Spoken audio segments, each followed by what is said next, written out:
اچھا ایک بڑی دلچسپ بات ہے مخدوم صاحب، آپ بھی غور کیجئے گا، پہلے ہمارے وہ جو سینئرز ہوا کرتے تھے، بہت سارے جو ہمارے انٹلیکچوئلز ہوتے تھے وہ شکایت کرتے تھے کہ پڑھے لکھے لوگ، پروفیشنل لوگ جو ہیں سیاسی عمل سے دور کیوں رہتے ہیں، اور اب جب کہ وہ شامل ہوئے تو پھر آپ دیکھ رہے ہیں کہ وہ بھی ایک دلچسپ صورتحال ہوئی ہے۔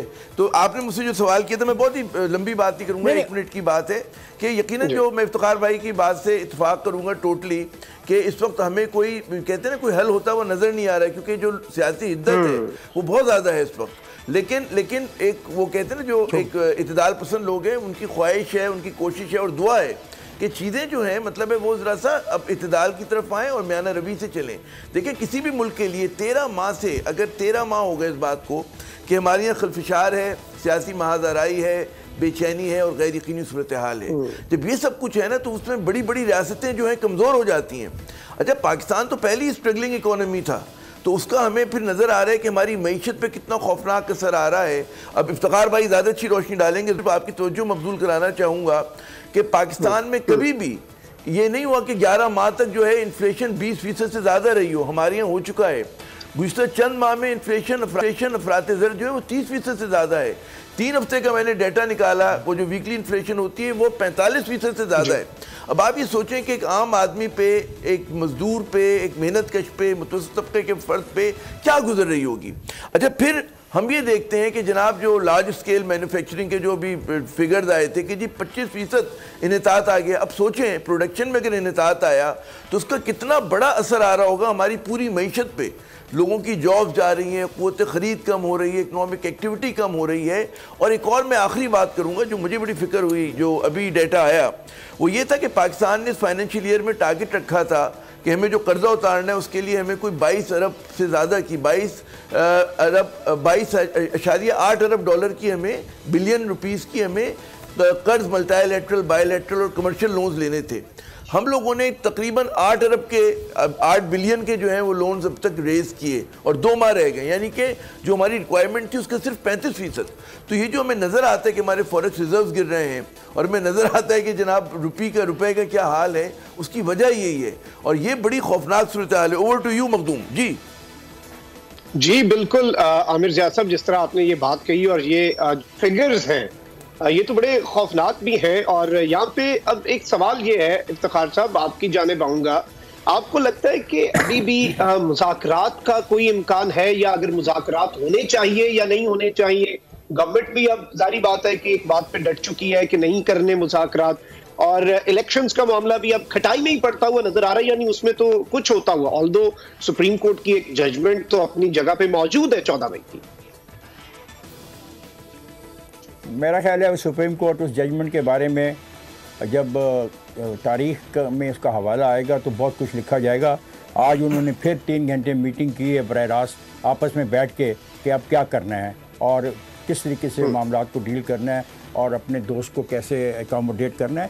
انہی کے رویے سے زیادہ خرابی پیدا ہو رہی ہے، میں آپ کو صاف کہنا چاہتا ہوں، ان کا کوئی تعلق نہیں تھا۔ ٹرائیکاٹمی ہوتی ہے، ٹرائیکاٹمی میں there is a parliament, there is a judiciary and there is a executive.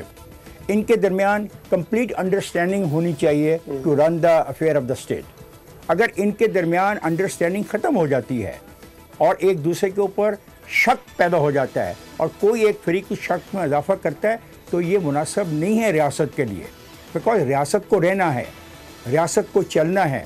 افراد آج ہیں کل نہیں ہوں گے، آج آپ ایک عہدے پر فائز ہیں کل آپ اس عہدے پر فائز نہیں ہوں گے، لیکن اس دوران اگر ریاست کو نقصان پہنچ گیا تو وہ پھر کافی عرصہ لگتا ہے ریپیئر ہوتے ہوئے۔ اب دیکھیں، میں ایک رپورٹ پڑھ رہا تھا یونائٹڈ انسٹیٹیوٹ آف پیس امریکہ کی، وہ کیا کہتے ہیں؟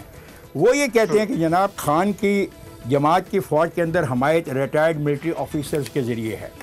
جب اس قسم کی رپورٹیں چھپیں گی اور ان رپورٹوں کو چھاپنے والوں سے آپ مدد مانگیں گے تو کیا میسج آپ دے رہے ہیں؟ ڈائلاگ آپ نے کرنے ہیں آپس میں پاکستان کے اندر۔ اگر آپ کا خیال ہے کہ باہر کے بیرونی دباؤ سے یہاں پہ ڈائلاگ ہوں گے تو میں آپ کو بتاؤں پاکستان امریکہ کی ان ترجیحات میں نہیں ہے جو آپ کا خیال ہے، اور اس خطے میں تبدیلی آ رہی ہے۔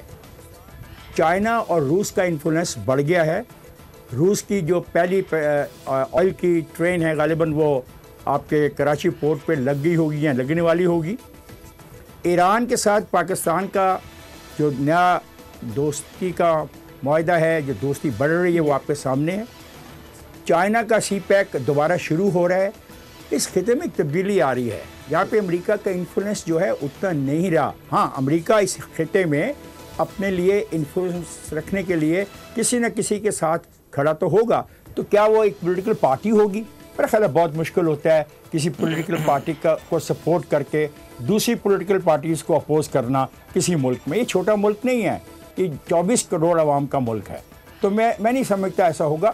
اگر ڈائیلاگ نے جنم لینا ہے تو ڈائیلاگ ان سیاسی لوگوں کے درمیان ہوگا اور کسی کے دباؤ کے تحت نہیں ہوگا، نہ سپریم کورٹ کے دباؤ کے تحت ہوگا، نہ ہائی کورٹ کے دباؤ کے تحت ہوگا، نہ کسی غیر ملکی طاقت کے دباؤ کے تحت ہوگا۔ یہ انیشیٹ کرنا پڑے گا خود۔ اور یہ رویہ جو ہے کہ اگر میں گرفتار ہوا دوبارہ تو ایسا ہی ہوگا جیسا ہوا ہے، یہ ایسا نہیں ہونا چاہیے۔ سیاست میں آپ نے طاقت کا مظاہرہ کر لیا، ٹھیک، انف، اس کا کیا نتائج نکلے وہ تاریخ مجھے آئیے let's go for the election. آپ کہہ رہے ہیں الیکشن کے جواب دے دوں میں؟ چلو آپ پہلے بولو۔ جی ہمارا آپ بولو۔ نہیں، میں ایک سوال آپ سے کرنا چاہ رہا تھا، میں نے کہا کیونکہ آپ کا اتنا مطلب ہے۔ ہاں جی، میں یہ آپ کو میرا اتنا، جی میں یہ کہہ رہا تھا کہ میں آپ کے رسالے پڑھ کے میں آپ کا رسالہ پڑھ کے اتنا عقل مند ہوا ہوں۔ ہاں کیا؟ اچھا، مائی گاڈ، آپ شرمندہ کریں تھے۔ میں افتخار صاحب میں یہ پوچھ رہا تھا کہ ایک تو آپ نے بالکل درست بات کی جو امریکہ کے حوالے سے بات کی نا، کہ اس کا خطے میں اب اتنا انٹرسٹ نہیں ہے اور پاکستان میں اتنا انٹرسٹ نہیں ہے، اور بھارت اب اس کا اسٹریٹجک پارٹنر ہے، ہمیں پتہ ہے یہ بات نا۔ اچھا، لیکن ہمیں ایک بات یہ بھی سمجھنی چاہیے کہ ہم جس حال میں ہیں وہ مجموعی طور پہ جو ہماری حکمراں اشرافیہ ہے جس میں سب شامل آ جاتے ہیں، ان کا کتنا قصور ہے کہ وہ اپنے تضادات کو حل نہیں کر پا رہے، اور ہم پوری دنیا میں ایک تماشا بنے ہوئے ہیں، اور تماشا کوئی بھی اس میں کسی سیاسی جماعت کا زیادہ کردار ہو، کسی کا کم ہو، لیکن ہے نا، ہم ذمہ داری عامر آئی ایگری ود یو۔ عامر، آپ کو شاید یاد ہو، یہ جو جن کو کہتے ہیں یہ پڑھے لکھے نہیں ہیں، لوہاروں کی فیملی ہے، اور یہ چور ہیں، اچکے ہیں، فراڈیے ہیں، لٹیرے ہیں، منی لانڈر ہیں، اور مقصود کے ذریعے ٹی ٹی لگواتے ہیں۔ انہوں نے اسمبلی میں کہا تھا کہ آئیے ہم پاکستان کی معیشت کے بارے میں ایک ڈائیلاگ کریں اور ایک کانٹریکٹ کریں، آپ کو شاید یاد ہو۔ اور آج آپ نے جو بات کی ہے، جو فگرز بتائے ہیں مجھے، وہ بڑے خوفناک ہیں، وہ کسی کے کنٹرول میں آنے والے نہیں۔ اگر آپ الیکشن کر رہے ہیں، الیکشن ہو جاتے ہیں، اور میں سپوز کر لیتا ہوں، اور مجھے پتہ ہے سپوزیشن کے بعد مجھے بہت گالیاں پڑیں گی، جو اینٹی ہوں گے لوگ ایک دھڑے سے اور دوسرے دھڑے، میں سپوز کر لیتا ہوں پی ٹی آئی کامیاب ہو گئی، اس نے ٹیک اوور کر لیا، تو F I C P T I under these circumstances, اور میں کمپیریزن کروں ان کے 4 سالوں کا اور ان کے ان 9 سالوں کا جو خیبر پختونخوا کے ہیں، تو مجھے کوئی اچھی پکچر نظر نہیں آتی، اور نہ ہی مجھے کوئی نظر آتا کہ سموتھ سیلنگ ہوگی۔ مجھے ڈر ہے کہ 2 سال کے بعد اسی طریقے کی ایک اور تحریک جنم لے گی جو دوسرے لوگ چلائیں گے۔ تو ہمیں ایک ایسا معاہدہ کرنا ہے جس میں اس بات کی گارنٹی ہو کہ جو بھی جیتے گا ہم اس کا احترام کریں گے۔ پہلی بات تو یہ ہے، الیکشن کے جو نتائج ہوں گے جس کسی کے بھی حق میں ہوں گے اس کو تسلیم کیا جائے گا، تب ہم تھوڑا سا آگے ٹریول کر سکتے ہیں۔ اور اگر ہم الیکشن کروا دیتے ہیں، اور الیکشن میرا خیال ہے اسمبلی ٹوٹے گی اگست میں، ستمبر میں